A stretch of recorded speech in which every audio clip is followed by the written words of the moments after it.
Hey there, welcome to today's episode where we're going to explore a rare yet defining question, one that has often been overlooked, but has forever changed the course of literary history.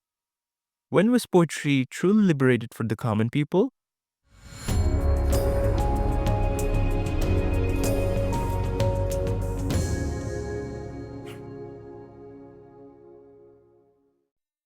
There was a time when poetry was confined within aristocratic society and followed rigid rules, filled with grand themes, lofty language, and written mainly for the educated elite. It often felt distant from the real world and the lives of everyday people. Then came William Wordsworth, a quiet but powerful voice who changed it for good. He believed poetry didn't need to sound fancy or talk about kings and myths. It could be about ordinary people and speak in the kind of language they actually used. In this episode, we will look at how Wordsworth broke away from tradition, brought poetry closer to nature and everyday life, and opened the door for a more honest, human kind of expression. To begin with, for a long time, poetry was confined within aristocratic circles. Common people hardly had any access to this universal art. This was largely because the poetry of that era was written in an unnatural and exaggerated style that did not reflect genuine human emotions. It was detached from everyday life, obscure, and weighed down by an overuse of figurative language. However, the true liberation of poetry for the common people came at the turn of 19th century, when William Wordsworth redefined the very foundations of what poetry could be and who it could speak for. Prior to his influence, poetry was largely dominated by the aristocratic and educated elite. It was composed in ornate, formal language and often revolved around classical themes, heroic figures, or courtly affairs. The everyday man, the farmer, the beggar, the shepherd had no voice in this world of elevated verse. Consequently, poetry remained distant and detached from common life. It used highly polished and artificial expressions and was exclusive to the higher classes of society. Wordsworth changed this for good.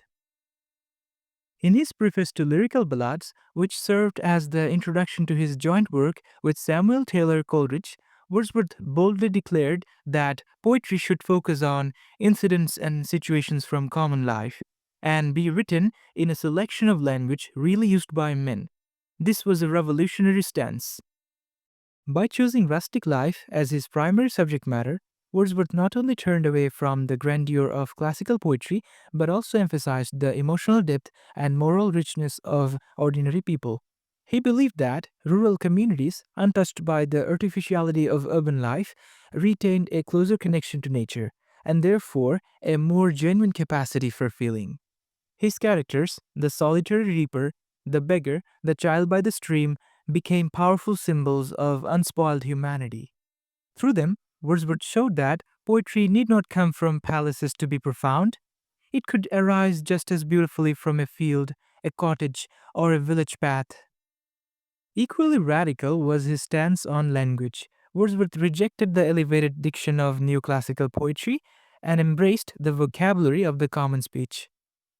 However, he wasn't advocating for crude or careless expression. He insisted on a selection of language that was simple yet emotionally powerful and refined. He wanted poetry to speak a voice that people could understand and relate to without the need for scholarly interpretation. This approach blurred the boundary between poetry and prose and made literature more democratic. Of course, his ideas weren't universally accepted.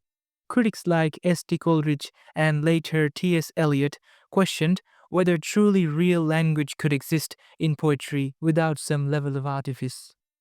But despite the criticism, Wordsworth's impact was undeniable. Through his works and his poetic philosophy, Wordsworth gave poetry a new purpose to represent the lives, emotions, and speech of ordinary people. He tore down the walls that had separated high art from daily life. In doing so, he didn't just create a new kind of poetry, he gave the common man a voice in literature. That moment, quiet yet revolutionary, is when poetry was truly liberated. For the first time, poetry walked among the common people, and it has never looked back.